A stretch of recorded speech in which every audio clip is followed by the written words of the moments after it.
Spring had finally shaken off winter's grip and the forest near our house bloomed like it hadn't in years. Every tree wore a crown of green and wildflowers painted the ground in bursts of purple and yellow. It was the kind of day you don't just sit inside for. The kind of day you take your kid out into nature and pretend, for a little while, that life's perfect. Come on, Dad. I bet I'll find more flowers than you. Ethan was 6, scruffy-haired, dirt magnet, the kind of kid who couldn't help but run everywhere. He darted ahead, his little red hoodie flashing through the trees like a bright flag. I smiled, jogging to keep up. You're on, buddy.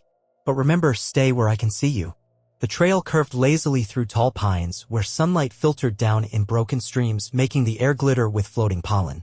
Birds chirped somewhere above us, their songs layered over the soft rustle of leaves. Ethan scrambled off the trail, crouching near a cluster of wild violets. Dad, look at these. They're purple like Grandma's curtains. I ruffled his hair. Nice find. But let's not go too far off it. A cold breeze stirred the leaves just enough to make me shiver even though the sun was still high. I glanced back at the trail, now barely visible through the underbrush. All right, champ. Let's head back before. And that was it. One blink. One slow, stupid blink. Ethan was gone. The patch of violets he'd been crouched at was empty. Ethan? My voice cracked, panic already rising like bile. I spun around, heart hammering, expecting him to pop out from behind a tree, giggling at his own joke. Nothing. Only the wind, a low sigh through the trees. Ethan. This isn't funny. Come out, buddy. But the forest had gone still. Too still. Like it was waiting. I tore through the underbrush, calling Ethan's name, my voice ragged and sharp against the eerie hush that had fallen over the forest. Every second stretched too long, my mind splintering with worst-case scenarios. He's just hiding, I muttered, though my gut twisted hard against the lie. He's hiding. Kids do that. But it wasn't like Ethan. He hated being alone in the woods. He'd hold my hand when we walked deeper in. This was wrong. I reached the spot where he'd been crouching. The violets were crushed, their delicate stems bent where his knees must have been. Tiny sneaker prints pressed into the soft dirt, but they stopped cold just a few feet away. No trail leading deeper. No dragged leaves. Like he just vanished. Ethan. I cupped my hands around my mouth, voice breaking on his name. The sound bounced through the trees but didn't echo. It just fell flat, swallowed by the thick green. A crow cawed overhead, harsh and jarring, breaking the silence. I grabbed my phone, fingers trembling, but there was no signal. Of course there wasn't. Out here, the trees were too dense. Okay, think. I tried to follow the direction the breeze had come from, hoping maybe he'd chased something, maybe a butterfly or a squirrel. But the air was still again, heavy like a held breath. Then something new. A soft whistle, high and distant, like someone blowing between their fingers. It didn't sound like Ethan, but it was something. Ethan. Is that you? No answer. I stepped toward the sound anyway, snapping twigs underfoot, heart pounding. The whistle came again, closer now, but thinner, like it was being dragged through a tunnel. I followed. Because what else was there to do? That's when I noticed the flowers. The wild violets and buttercups were drooping as I passed, petals curling inward as though shrinking from me. The deeper I went, the more wilted they became, until I came to a clearing where the grass was flattened in a rough circle, the ground cracked and dry like it hadn't seen spring at all. At the center, something red. Ethan's hoodie. But it was empty. I staggered toward it, picking it up with numb fingers. It was cold, ice cold, despite the sun filtering through the trees. Then, from deep within the woods, I heard it. Ethan's voice. Daddy? Small. Frightened. But wrong. Too far. Too hollow. Like it was calling from somewhere it shouldn't be. Ethan. I'm coming, buddy. Just keep talking to me. I bolted toward his voice, branches clawing at my arms, the hoodie still clutched in my fist. The ground sloped downward, the soft dirt turning into slick moss that nearly took me out twice. Daddy. I'm scared. His voice was clearer now, but thinner, stretched somehow, like it was being pulled through something narrow. Just hold on. I shouted, pushing harder, lungs burning. But then I noticed something that froze me mid-stride. The forest was wrong. The trail, if you could even call it that, twisted in strange, jagged patterns, looping back on itself in ways that didn't make sense. Trees leaned at odd angles, roots clawing up from the ground like hands, their bark stripped in long, pale scars. And the birds? Gone. No wind. No rustle of leaves. Just my own labored breathing. And Ethan's voice. Daddy, where are you? Closer now, but it wasn't coming from ahead, it was to my right. I pivoted toward it, but then... Daddy? Came from the left. The exact same call. Same tone. Same pitch. Like a recording. My stomach dropped. Ethan, I said, swallowing panic, if you can hear me, tell me what we had for breakfast this morning. There was a beat of silence. Then, softly, pancakes. I nearly sobbed with relief until another voice answered, overlapping the first by half a second. Pancakes. But that second one was warped. Like someone trying too hard to sound like him. I took a shaky step back, the ground feeling unsteady beneath me. Daddy, the warped voice echoed again, a distorted mimicry. Then a low rustle from behind me, slow and deliberate. I didn't turn around. Every instinct in me screamed don't. But then the smell hit. Damp earth. Rotting leaves. And something else, something sweet and cloying like flowers left too long in water. Ethan, I tried again, my throat dry, if you're out there, run. Right now. Silence. Then the warped voice, softer this time, right behind my ear. He can't. I spun. But there was nothing there. Just the trees. Tall. Crooked. Watching. My chest felt like it was collapsing in on itself, each breath shallow and useless. The forest pressed in closer, the air thicker now heavy with that rotting sweetness. I gripped Ethan's hoodie tighter, its cold fabric damp against my palm. Ethan. I bellowed, my voice raw. I'm not leaving without you. The forest answered with silence. Then, snap. A twig broke somewhere ahead. I staggered forward, feet sliding over the uneven ground until I broke through a wall of underbrush and stumbled into another clearing. And there he was. Ethan. Standing in the center of the clearing, his back to me. His little red sneakers were streaked with mud, his arms limp at his sides. Ethan. I choked out, half running toward him. He didn't turn. Didn't move. I skidded to a stop a few feet away, something in me hesitating. The air here was wrong, stagnant and cold despite the spring sun still filtering through the canopy. The ground around him was bare, all the wildflowers dead, petals scattered like brittle confetti. Buddy? I whispered. He twitched. Not a shiver or a flinch, more like a jerk, like a puppet on a string. Ethan, it's Dad. I'm right here. His head tilted slightly, not enough to see his face. Did you follow the flowers? He asked, voice flat. I swallowed hard. What? His little shoulders stiffened. You're not supposed to follow the flowers. Then he finally turned. And it wasn't Ethan. The thing wearing his face looked like him, same freckled cheeks, same messy hair, but the eyes were hollow, dark pits that didn't reflect the light. It smiled wide and strained like it didn't quite understand how. Daddy, it crooned. I stumbled backward, nearly falling, my mind scrambling to process it. The thing stepped forward and where its foot landed, the grass shriveled, curling into ash. Where's my son? I demanded, my voice shaking with rage and fear.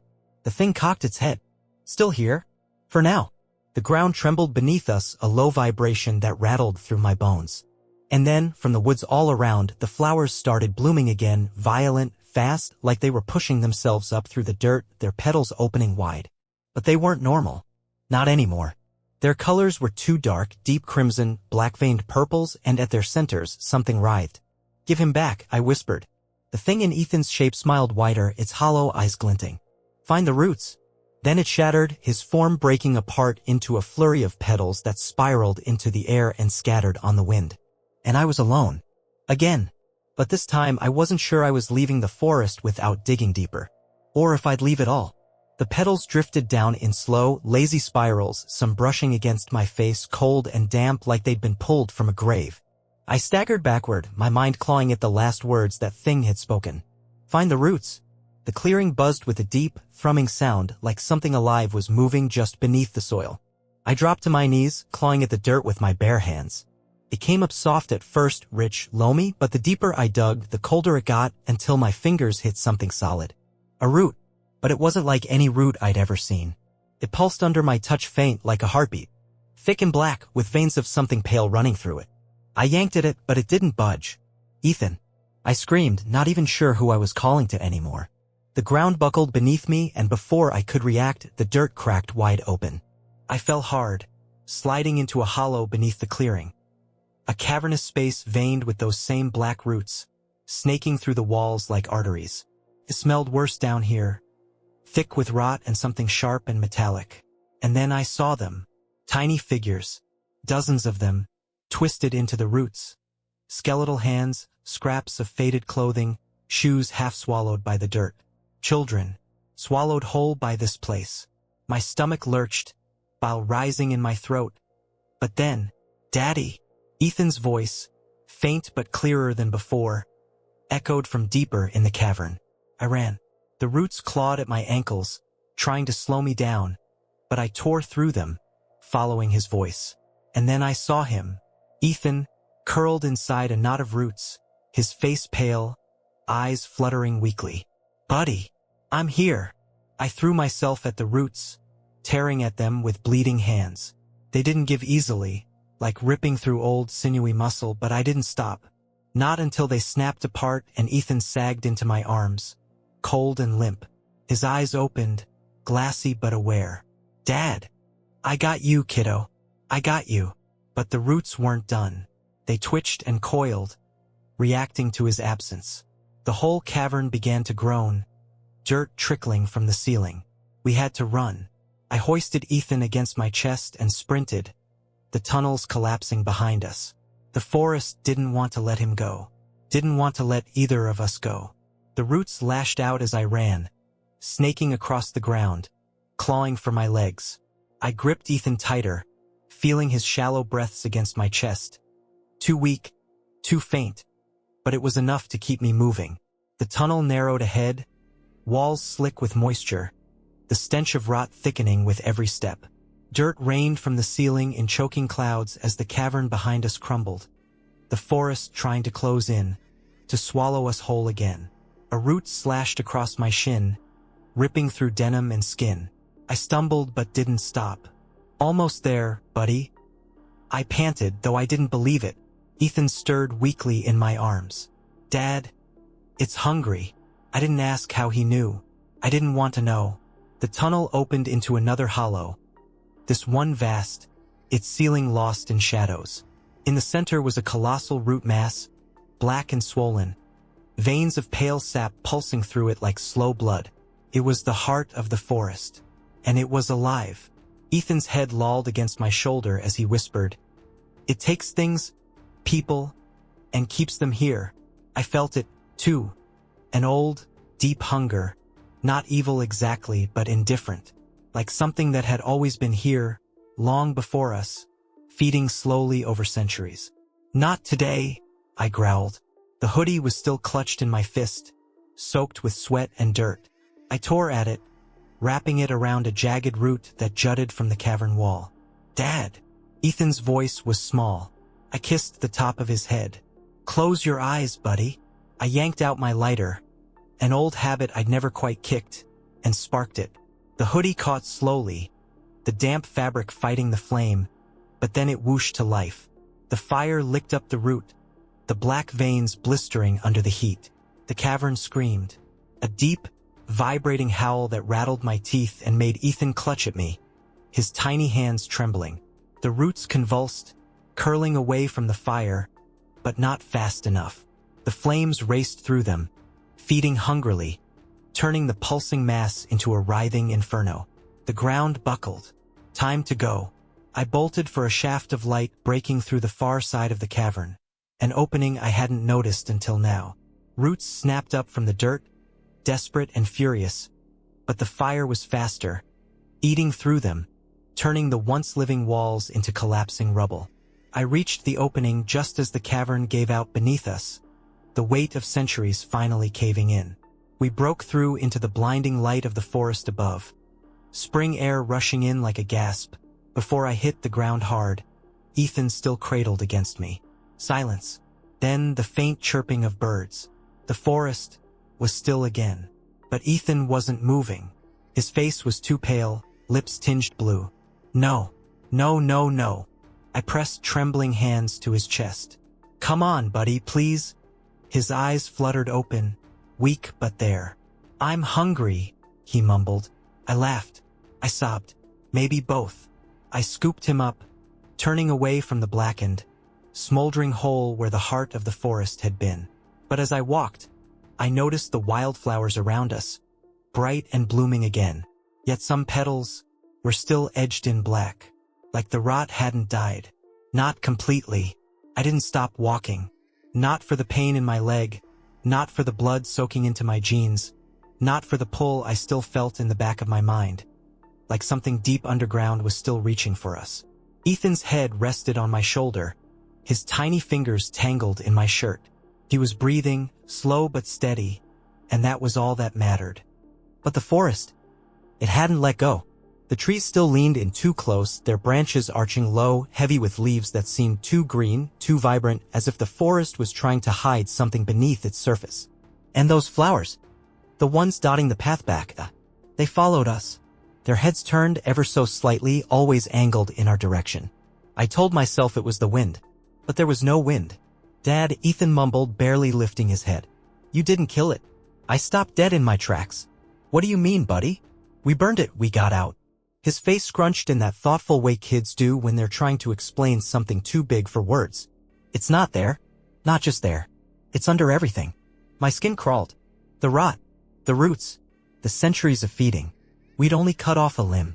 Ethan's hand, still clutching my shirt, had dirt under the nails, black dirt, darker than it should have been. I brushed it off gently, but some of it wouldn't come loose.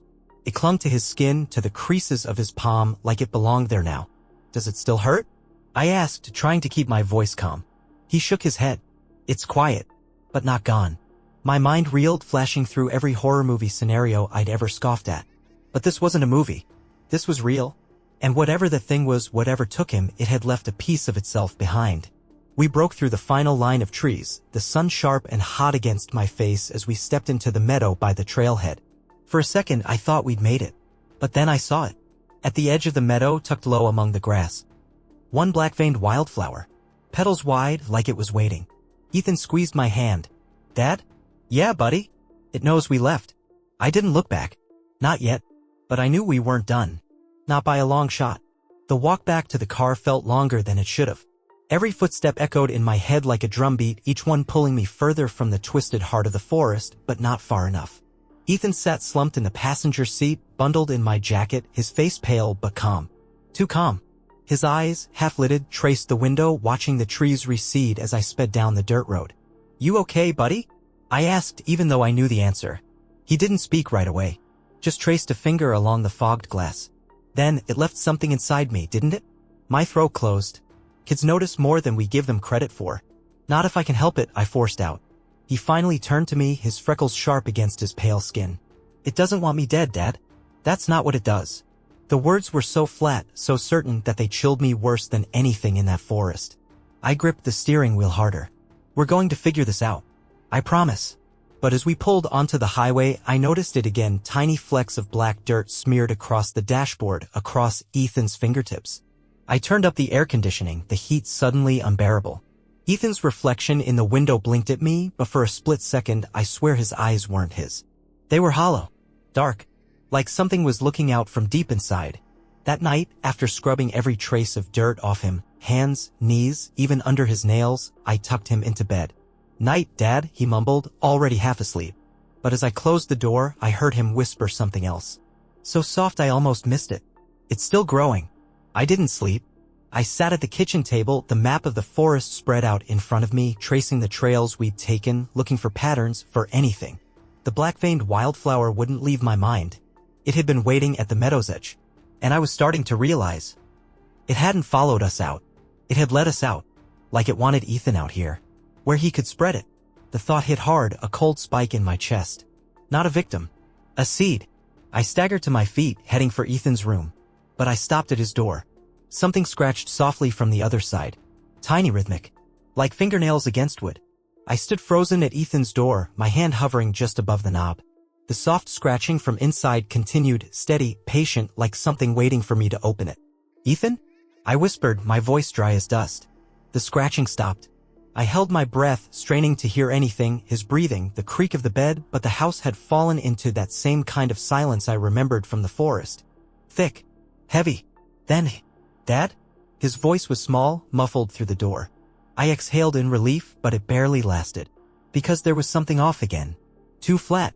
Too hollow. I twisted the knob and pushed the door open.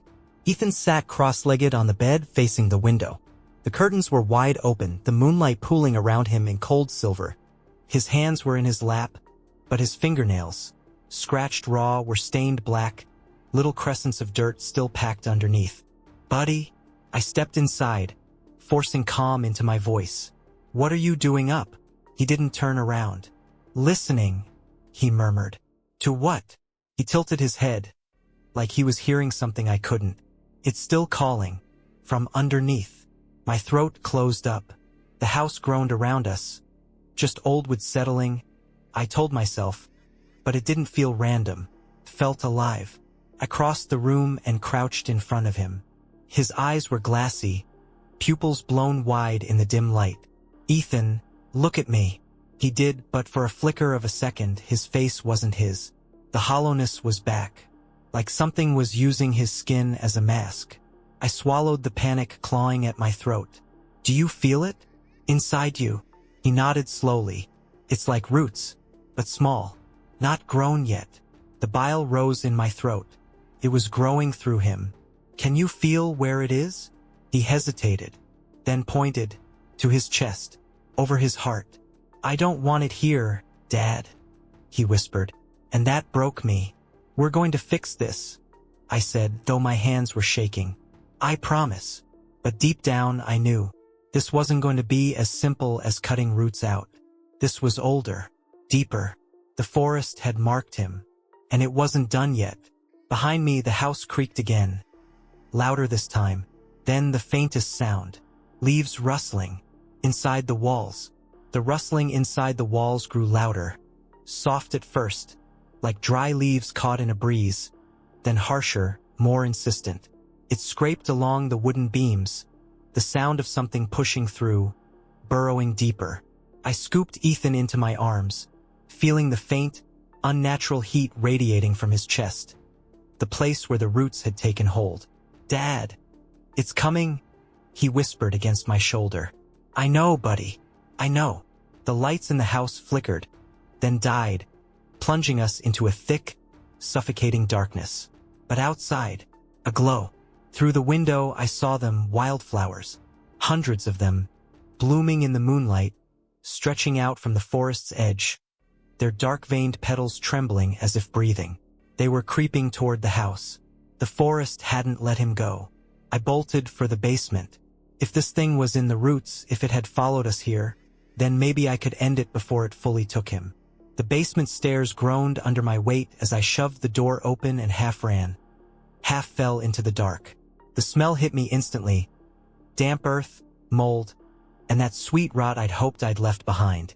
I flicked the bare bulb hanging overhead. It swung, casting wide arcs of light, and that's when I saw it.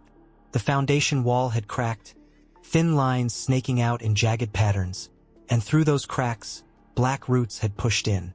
They pulsed, slow, rhythmic, like breathing, or waiting. Ethan whimpered in my arms, curling into me. "It's here." I laid him gently on the cold floor, grabbing the rusted crowbar from the workbench. "Stay with me, buddy. Just keep your eyes on me." He nodded, though his eyelids drooped, his energy draining faster now. The roots twitched as I approached, sensing me. I raised the crowbar and slammed it down into the largest one. It split with a sickening crack, black sap oozing from the wound. The house screamed, not in wood or metal, something else. The roots thrashed wildly, lashing out, but I kept swinging, hacking through them, each strike spraying sap across the concrete. Behind me, I heard Ethan gasp, a deep, ragged breath, like something was pulling free inside him. One more hit. I jammed the crowbar deep into the heart of the root mass and twisted. The entire basement shuddered. Then silence. Complete. The roots went slack, curling in on themselves like withered vines. I spun back to Ethan. He was sitting up, dazed but smiling. "It's gone," he whispered. I dropped the crowbar and pulled him into my arms, my chest tight with relief. We made it. We finally made it. Weeks passed. The forest didn't bloom again that spring. Wildflowers died off early, their petals dry and brittle. The ground cracked where they'd once thrived. But Ethan? He was okay. The shadows under his eyes faded, and the dirt beneath his nails finally washed clean. Still, sometimes at night, I catch him staring out his window toward the woods. "Do you still hear it?" I asked once. He didn't answer, but he didn't have to. Because in the backyard, where the grass grew too thick, a single black-veined wildflower had bloomed, its petals wide, still waiting.